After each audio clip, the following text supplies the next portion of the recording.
Lucas 7, a partir do versículo 31, ouçamos o que diz o nosso Senhor. A que, pois, compararei os homens da presente geração, e a que são eles semelhantes? São semelhantes a meninos que sentados na praça gritam uns para com os outros: nós vos tocamos flauta e não dançastes, entoamos lamentações e não chorastes. Pois veio João Batista, não comendo pão, nem bebendo vinho, e dizeis: tem demônio. Veio o Filho do Homem, comendo e bebendo, e dizeis: eis aí um glutão e bebedor de vinho, amigo de publicanos e pecadores. Todos comigo, 35. Mas a sabedoria é justificada por todos os seus filhos. Oremos ao nosso Deus. Pai, ser propício a mim, pecador, Pai, em nome de Jesus. Ser propício, ó Deus, ó Pai, a teus filhos lavados no sangue do Cordeiro, mas que pecam, tropeçam e muitas vezes desagradam o Senhor. Perdoa-nos de nossos pecados. Que não haja separação entre o Senhor nosso Deus e nós, nessa manhã. Mas que o nome de Cristo seja honrado e exaltado neste púlpito sobre todas as coisas. Que Ele apareça e brilhe gloriosamente. E que teu povo, ó Deus, ó Pai, ao ouvir a tua palavra, tenha plena certeza, Deus, ó Pai, que não ouve voz de homem, ouve a voz do Espírito que fala nas Escrituras. Ó Deus, e que ao fazer assim o teu povo seja tocado, quebrantado, confrontado e restaurado pelo Senhor. Ó Deus, que haja restauração em tua casa nesta manhã, que haja verdadeira salvação, e que nós, como teu povo, Deus, consagremos a nossa vida a Ti. Ó Deus, abençoa-nos, fala conosco. Nós oramos, Deus, clamando a Tua bênção, em nome de Jesus. Amém. A igreja pode sentar-se, amados irmãos e irmãs.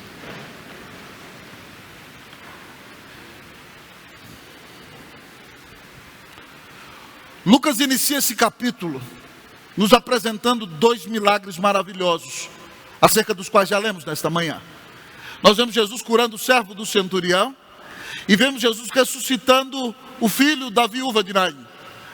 Meus queridos irmãos e irmãs, João Batista, que foi o profeta do Messias, o homem que batizou o Senhor Jesus e viu os céus se abrirem e o Espírito Santo vindo sobre ele em forma corpórea como pomba, que disse: eis o Cordeiro de Deus que tira o pecado do mundo, que é considerado o maior dentre todos os homens na presença de Deus, era homem. E João Batista teve dúvida se Jesus de fato era o Messias. E mandou seus discípulos perguntarem a Jesus: és tu aquele que haveria de vir, ou nós temos que esperar outro? Então Jesus, amados irmãos, começou a curar muitas moléstias no povo, a expulsar demônios, e fez muitos milagres naquele dia. E chamou os discípulos e disse a eles o seguinte: digam a João o seguinte: os coxos andam, os cegos veem, os leprosos são curados, os surdos ouvem, os pobres ouvem o Evangelho, e abençoado é aquele que não achar em mim nenhum tropeço. A multidão que viu tudo aquilo poderia: o que aconteceu com João Batista? Ele não era o grande pregador? Ele não profetizou que Jesus seria o Messias? E talvez as pessoas então poderiam questionar o caráter de João. E Jesus então logo se levanta e diz: o que vocês saíram a ver? Um caniço, um pedaço de cana agitado pelo vento? Ou um homem que assiste nos palácios, um rico, um mauricinho? Não, vocês saíram para ver um profeta. E eu digo para vocês, muito mais do que um profeta. Porque João é aquele de quem se disse: você vai preparar o caminho do Senhor. E ele disse: eu quero dizer a vocês que dentre os homens não há ninguém maior do que João, mas no reino dos céus todos são maiores do que ele. E aí ele diz que João pregou aquela mensagem maravilhosa, confrontadora, e o povo se quebrantou, se humilhou, até os publicanos se humilharam, mas os intérpretes da lei, os fariseus e os escribas, rejeitaram a João. E aqui a nossa parábola nos apresenta, essa parábola que lemos nessa manhã, que da mesma maneira como eles rejeitaram João Batista, eles também rejeitaram Jesus. Aqueles que eram os intérpretes da lei, os estudiosos das Escrituras, os fariseus que eram zelosos da palavra de Deus, mas muito mais de suas tradições do que da palavra de Deus, rejeitaram João Batista como profeta do Senhor e agora rejeitavam a Cristo Jesus como Filho de Deus. Então nessa manhã, meus irmãos e minhas irmãs, essa mensagem tem uma aplicação muito forte para o seu coração, para o meu coração, para o coração dos que estão em casa. Porque muitas vezes você pode correr o risco de ser religioso, de ser frequente à igreja, de seguir as tradições da igreja, mas rejeitar a Cristo como seu único Senhor e Salvador. Você pode ser religioso, você pode cumprir todos os rituais que a igreja exige, mas você, querido, pode rejeitar um relacionamento vivo e pessoal com o Senhor. Quando eu li esse texto, eu fui muito confrontado, porque é possível, meu querido amigo e irmão, estar no ministério, você seguir todos os trâmites e toda a liturgia que a igreja exige de você, mas muitas vezes não ter um relacionamento vivo e pessoal com o Senhor. E eu quero então convidar você a olhar para a sua vida e analisar seu coração e perguntar como está o seu relacionamento com o Senhor.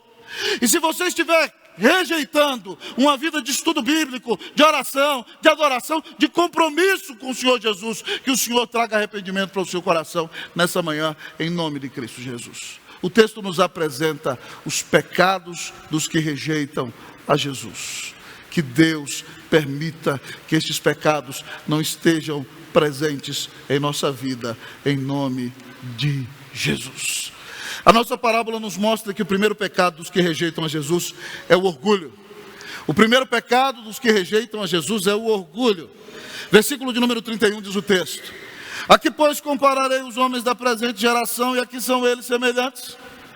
São semelhantes a meninos que sentados na praça gritam uns para os outros: nós vos tocamos flauta e não dançastes, entoamos lamentações e não chorastes. O grande professor do Novo Testamento, Simon Kistemaker, diz que há duas possíveis explicações para essa parábola.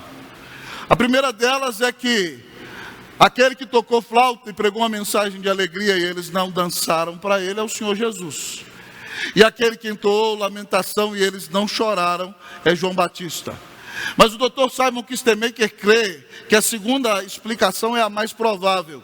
E eu sou obrigado a concordar com ele, porque Jesus começa dizendo: aqui, pois, compararemos os homens da presente geração. Os meninos da praça são comparados aos homens daquela presente geração. Então, como nós explicamos esse texto, queridos irmãos e irmãs, conforme essa visão? Ora, pois, se eles são os meninos da praça, João veio pregando uma mensagem dura, amados irmãos. João veio pregando uma mensagem de arrependimento.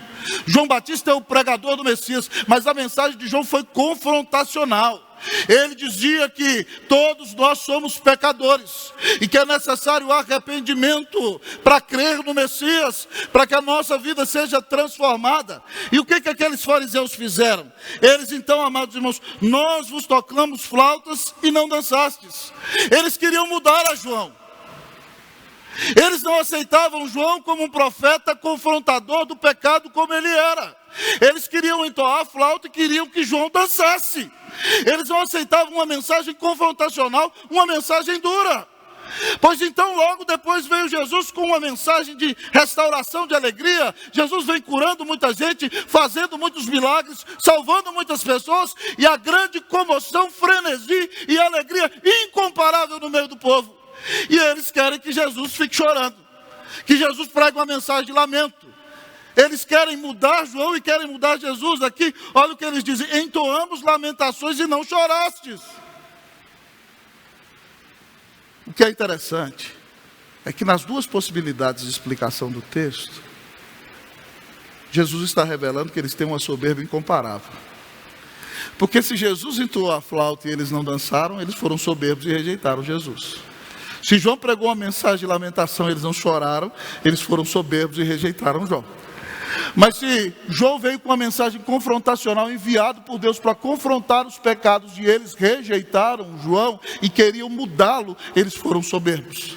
E se Jesus veio com uma mensagem de alegria, de cura e de restauração, e eles queriam que Jesus chorasse e se lamentasse pelo domínio dos romanos, então, queridos irmãos, eles também foram soberbos e rejeitaram Jesus. O texto está nos ensinando, irmãos, que o primeiro pecado daqueles que rejeitam a Jesus é a soberba. Eles acham que sabem de todas as coisas. Eles acham que sabem como Deus tem que agir.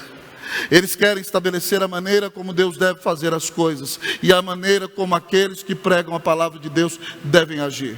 Nós devemos, amados irmãos, sinceramente olhar para o nosso coração e nos perguntarmos se nós temos sido soberbos diante das mensagens que nós temos ouvido de parte da boca de nosso Senhor.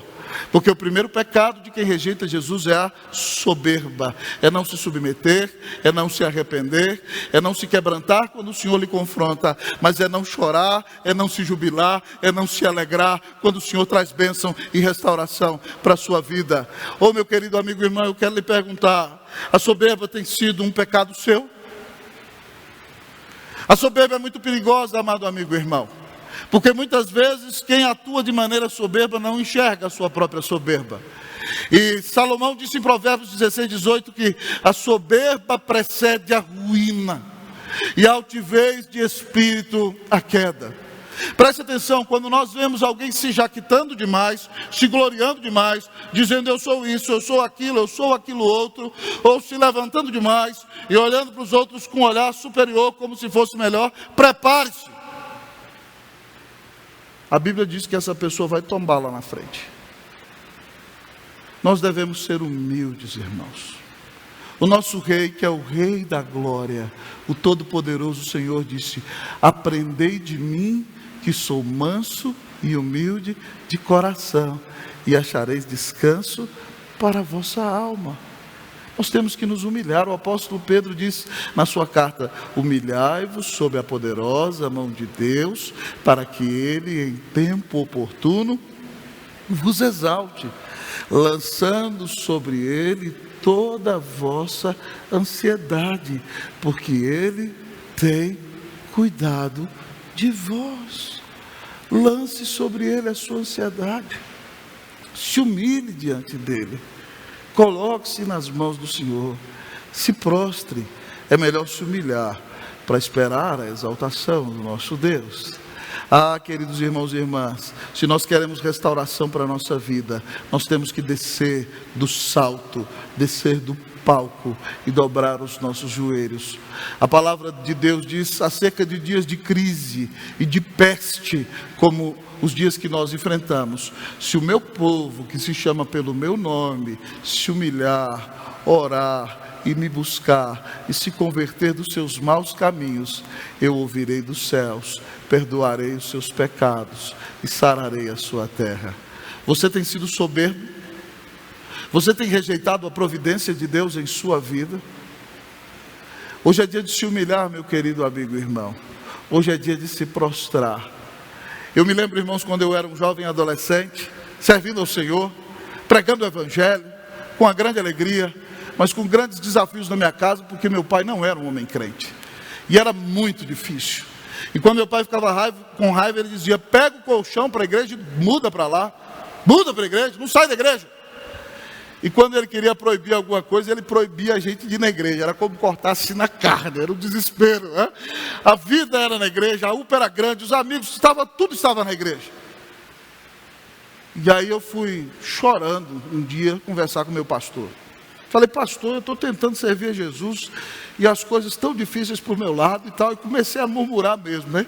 Ele, sem muita paciência, meus amados pastores, virou e falou assim: meu filho, é o seguinte, deita no chão, tira a camisa, ajoelha, bota a cara no pão e fala assim: Jesus, bate, porque se o senhor está batendo, é porque eu preciso apanhar. Eu falei: calma, reverendo. Mas, meus amados amigos e irmãos, nós devemos nos humilhar na presença do Senhor. Você tem sido soberbo por alguma coisa? Entenda bem que tudo que você tem e que tudo que você é e o lugar aonde que você chegou é só porque o Senhor te colocou aí. Então seja humilde, glorifique a Deus. Se Ele te deu uma bela família, é presente dEle. Se Ele te deu um excelente trabalho, é presente dEle. Se você tem uma condição financeira maravilhosa, aleluia, bênção, dê glória a Ele. Se você é uma liderança espiritual que abençoa muitas vidas, é única e exclusivamente por causa da graça do Senhor. Então se humilhe, porque se você se ensoberbecer, isso vai apagar o Espírito Santo no seu coração, vai acabar com a sua vida de oração e vai te afastar do Senhor Jesus. Que Deus nos livre da soberba, irmãos, em nome de Jesus, para a glória de Jesus, amém. Que Deus nos dê um coração humilde, em nome de Jesus. Você tem se afastado do Senhor? Como está o seu relacionamento com Ele? Você tem intimidade com Jesus? Você é um crente cheio do Espírito Santo? O texto nos apresenta mais um pecado dos que rejeitam a Jesus. O primeiro deles é o orgulho. O segundo deles é a inveja. O segundo pecado dos que rejeitam a Jesus é a inveja. Oh, meus amados irmãos, diz aqui o versículo 33 e o início do 34. Pois veio João Batista não comendo pão, nem bebendo vinho, e dizeis, tem demônio. Veio o Filho do Homem comendo e bebendo, e dizeis, eis aí um glutão e bebedor de vinho. Irmãos, a primeira característica da inveja é que ela desqualifica o outro. Fulano é uma bênção, excelente esposo, mas é murrinha, viu, rapaz? Não dá uma oferta para um missionário. Inveja. Fulano é muito talentoso, fala lá na frente, mas tem um temperamento que eu vou te contar, viu? Difícil. Né? Veja bem que a inveja, ela não tem a capacidade de se alegrar com a bênção de Deus na vida dos outros. Quando alguém inveja, essa pessoa está no fundo do seu coração dizendo que Deus não é bom, porque Deus deu a outro aquilo que ela achava que ela merecia. Então a primeira característica da inveja é desqualificar o outro. Preste atenção, quando você vira uma pessoa que a primeira coisa que ela faz é desqualificar o outro, você já pode começar a ligar o seu detector, porque talvez a inveja esteja se manifestando. Aqui os fariseus, o que eles fazem? Eles desqualificam a João. Jesus diz que João veio ali, amado irmão, jejuando, não comendo pão, nem bebendo vinho, comia gafanhotos e mel silvestre. João era um asceta dos dias de Jesus, era um monge do deserto, um pregador, amado amigo irmão, que comia mel silvestre, gafanhoto, não comia pão, não bebia vinho, jejuava muito, um homem intenso, que levava a sua mensagem a sério. Eles disseram, esse é um endemoniado. Jesus veio alegre, sentando na mesa dos fariseus, comendo, devia comer uma carne de cordeiro muito boa, né, reverendo Claudio? Oh, coisa maravilhosa, né? Bebendo vinho com aquelas pessoas, diziam, e o povo dizia, esse aí é um glutão, só gosta de comer, bebedor de vinho. Os fariseus e os intérpretes da lei tiveram inveja de Jesus, e também tiveram inveja de João. Irmãos, a inveja é tão perigosa, porque ela mata os relacionamentos, ela mata as pessoas dentro do nosso coração, e ela mata literalmente. Marcos nos conta no seu evangelho, no capítulo de número 9, que quando os fariseus e os intérpretes da lei entregaram o Senhor Jesus, e os saduceus também, João diz o seguinte, Pilatos diz o seguinte, eu tenho que soltar um preso para vocês, e eu vou soltar o rei dos judeus. E o texto diz lá em Marcos 9,14, que ele fazia isso porque ele sabia que os principais sacerdotes tinham entregado o Senhor Jesus por inveja. A inveja matou o nosso Salvador. Então, Ele diz: eu vou soltar o rei dos judeus para vocês. E então os sacerdotes incitaram a multidão dizendo: não, solta Barrabás, solta Barrabás, solta Barrabás, um criminoso, um assassino. E aí então ele diz: o que eu farei de Jesus, chamado do rei dos judeus? E aí os sacerdotes disseram à multidão: crucifica, crucifica, crucifica, crucifica.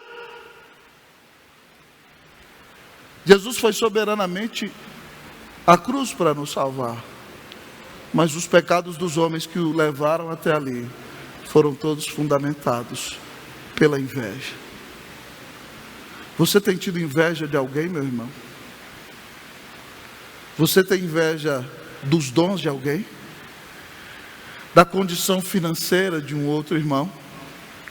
De uma posição social que ele veio ocupar? Você tem inveja de alguém por causa da namorada que ele tem, jovem? Por causa da esposa que ele tem? Porque ele tem se destacado na liderança da juventude da igreja? Ou tem se destacado mais do que você na sua profissão? O seu coração tem sido dominado pela inveja? Querido amigo e irmão, o invejoso é aquele que é insatisfeito com Deus. É aquele que não reconhece a bondade de Deus na sua vida e não reconhece que tudo aquilo que tem veio de Deus e os seus dons são maravilhosos e visam glorificar a Deus. Você é um invejoso? A Bíblia nos conta uma ilustração maravilhosa de que esse João Batista foi um vitorioso contra a inveja. Os fariseus tentaram incitar João. Um dos discípulos dos fariseus vai com o discípulo de João e fala: ué, aquele que o seu Senhor batizou além do Jordão, Jesus, está batizando agora no Jordão, e todos lhe saem ao encontro. Ou seja, João Batista era o grande avivalista, milhares vinham escutá-lo, ele batizava milhares, mas agora os discípulos de Jesus batizam mais do que ele. Então é como se ele chegasse assim: mestre, a nossa vendinha está fechando e a venda dele está grande, o que é que nós vamos fazer? João diz: o homem não pode ter coisa alguma se do céu não lhe for dada. Eu já disse para vocês que eu não sou o Cristo, mas eu fui enviado como seu precursor. O que tem a noiva é o noivo, e o amigo do noivo muito se alegra ao ouvir a voz do noivo.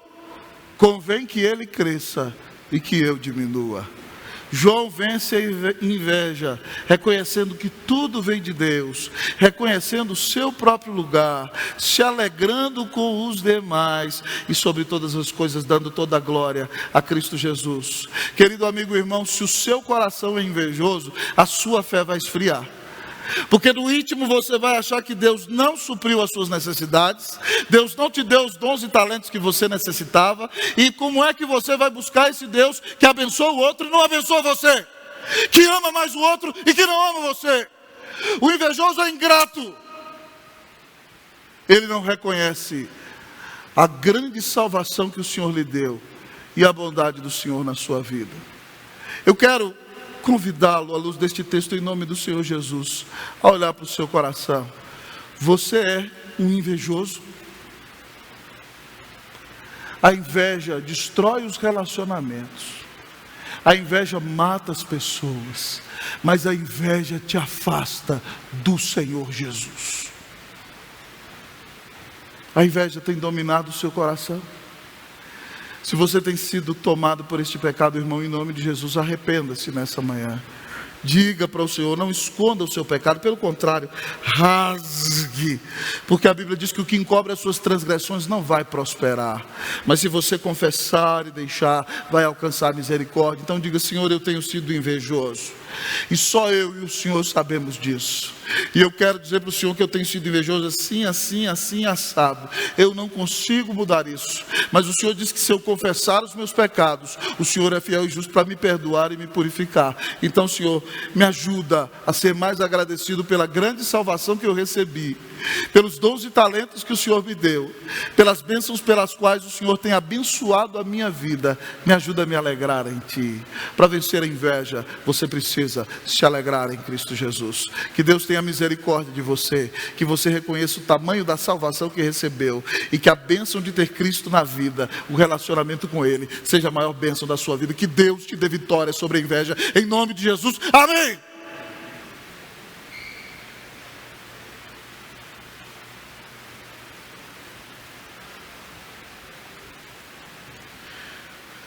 Como está o teu relacionamento com Jesus? Você poderia me dizer que você tem uma amizade íntima com o Senhor? A irmã poderia me dizer que é uma mulher cheia do Espírito Santo? Que tem uma vida abundante de oração, leitura bíblica, louvor e gratidão? Ou você tem rejeitado a comunhão com Cristo Jesus?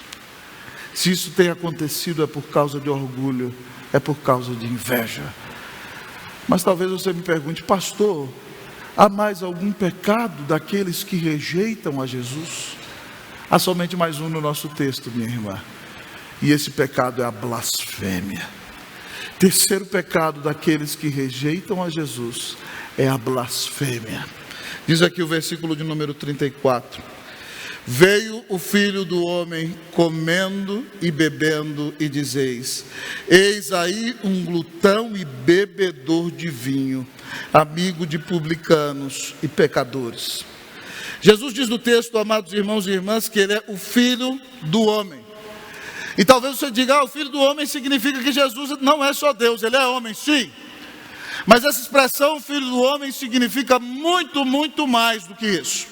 O profeta Daniel, no capítulo 7 da sua profecia, versículos 13 e 14, profetiza sobre o Senhor Jesus, dizendo o seguinte: eu estava olhando nas minhas visões da noite, e eis que vinha com as nuvens dos céus um como filho do homem, e dirigiu-se ao ancião de dias, e o fizeram chegar até ele. Foi-lhe dado domínio e glória, e o reino, para que os povos, nações e homens de todas as línguas o servissem. Seu domínio é domínio eterno, que não passará, e o seu reino jamais será destruído.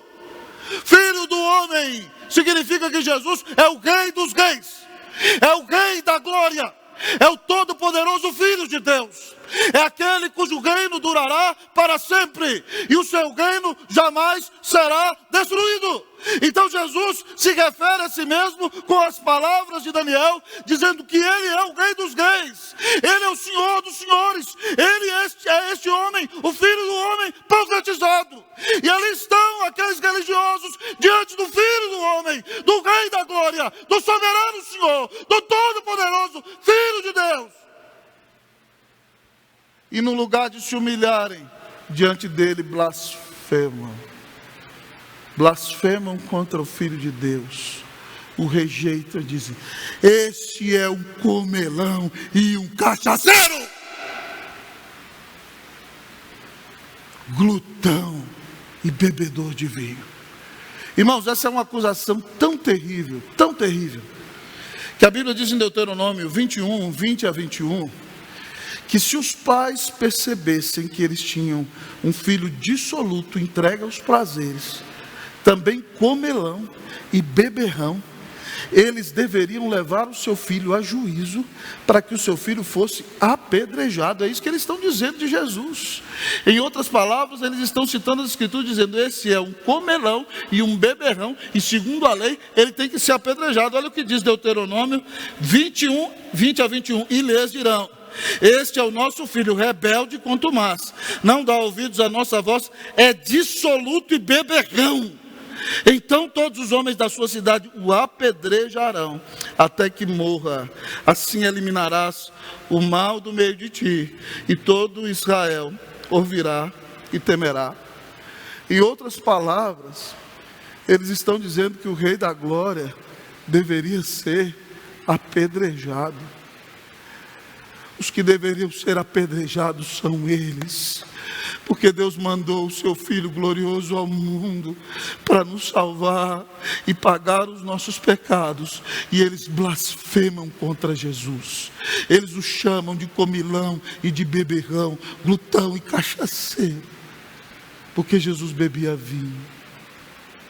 Ah, meus queridos amigos e irmãos, talvez você diga: pastor, esse pecado eu não cometi. Mas será que você indiretamente não tem blasfemado algumas vezes? Será que você não fala mal do Senhor para outros. Ué, pastor, mas Deus não aceita que eu desabafe meus problemas na presença dele? Claro que sim. Às vezes nós cristãos nos assustamos com o Antigo Testamento, porque o salmista é muito rasgado e ele chega para o Senhor: Senhor, o Senhor vai esquecer de mim para sempre? Vai deixar que os meus inimigos me matem? Mas veja bem que ele é rasgado com Deus na presença de Deus. Ele não sai falando mal de Deus para os outros. Eu quero perguntar a você: você tem saído falando mal do Senhor para os outros? Nós temos que tomar cuidado, irmão. Porque às vezes nós podemos tropeçar em muitos pecados que ofendem a santidade do nosso Deus. E talvez você se pergunte: pastor, eu não sei se eu cometi a blasfêmia contra o Espírito Santo. Fique tranquilo, irmão. A blasfêmia contra o Espírito Santo é uma rejeição inveterada a Cristo Jesus. Ou seja, o Espírito Santo mostrou que Jesus Cristo era o Rei da Glória e esses homens rejeitaram a Jesus. Então a blasfêmia contra o Espírito Santo é uma rejeição impertinente, resistente e irrevogável do Senhor Jesus. Então, se você não cometeu isso, você não cometeu blasfêmia contra o Espírito Santo. Mas eu quero perguntar para você: você tem blasfemado? Você tem reclamado de Deus? Você anda dizendo: Deus não me ama, só me trata como servo, não me trata como filho, só abençoa os outros, não me abençoa. Que atitude é essa? Deus deu Jesus na cruz por você. Nunca ninguém te amou como Deus eterno. Ele te deu perdão de pecados enquanto você merecia o inferno. Cristo foi cravado na cruz em seu lugar. Então peça perdão por toda ingratidão, por toda rebelião, por toda rejeição, e reconheça que você é amado. Você custou o sangue do eterno Filho de Deus, que morreu na cruz para pagar os seus pecados. Se você tem murmurado contra Deus, se você tem sido rebelde contra o Senhor, peça perdão hoje.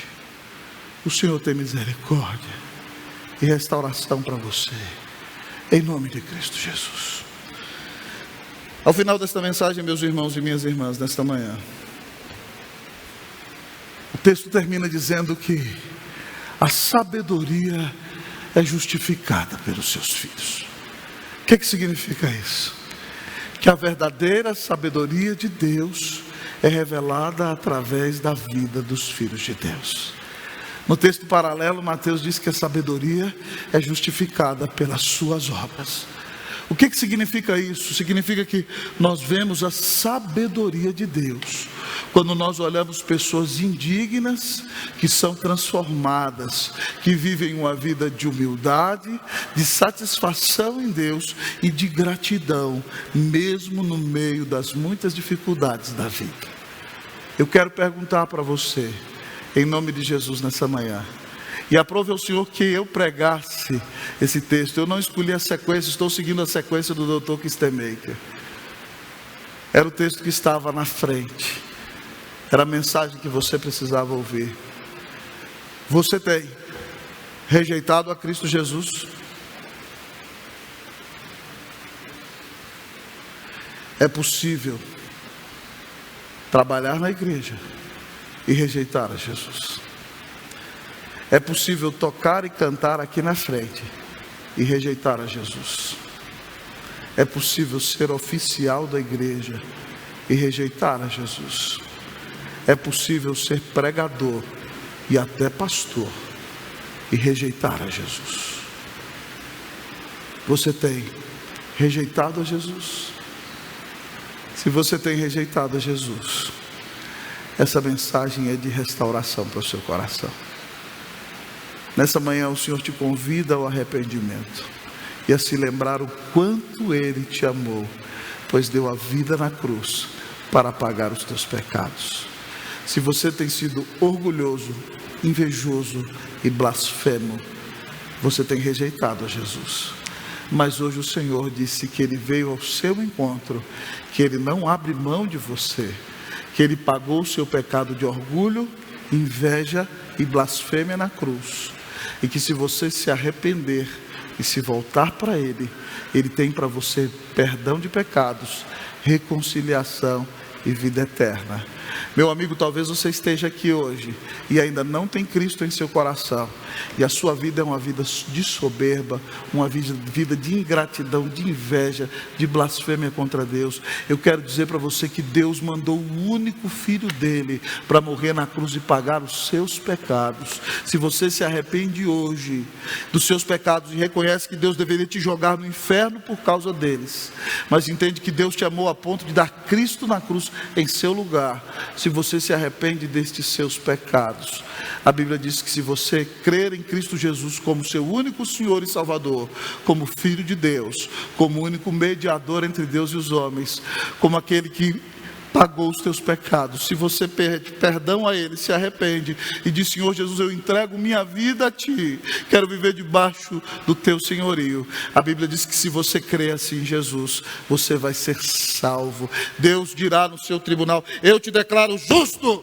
pela fé no meu Filho Jesus Cristo, e você vai ser perdoado de todos os seus pecados, vai ter a paz de Deus no seu coração, vai ser visitado pelo Espírito do Senhor, e nunca ninguém jamais te arrebatará das mãos do Senhor Jesus. Que Deus te dê vitória contra o pecado do orgulho, que Deus te dê vitória contra o pecado da inveja, que Deus te dê vitória contra o pecado da blasfêmia, que o Senhor restaure a tua vida hoje, pela fé, em nome de Jesus, para a glória de Jesus. Creia em Jesus, diga: Senhor, perdoa os meus pecados, porque para isto se manifestou o Filho de Deus, para desfazer as obras do diabo. E como disse Paulo, Cristo Jesus veio ao mundo para salvar os pecadores, dos quais eu sou o principal. Se você tem pecado, há arrependimento, há perdão, há graça, há reconciliação, há vida eterna para você.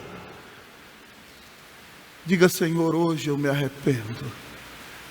Eu creio que Jesus Cristo é o Filho de Deus, e eu quero viver um relacionamento de proximidade, de intimidade com o Senhor. Pare de rejeitar a Jesus, e a partir de hoje saia daqui para ter uma séria vida devocional e para buscar o Senhor todos os dias da sua vida. Que Deus te abençoe, que Ele te dê vitória contra o pecado, em nome de Jesus. Amém.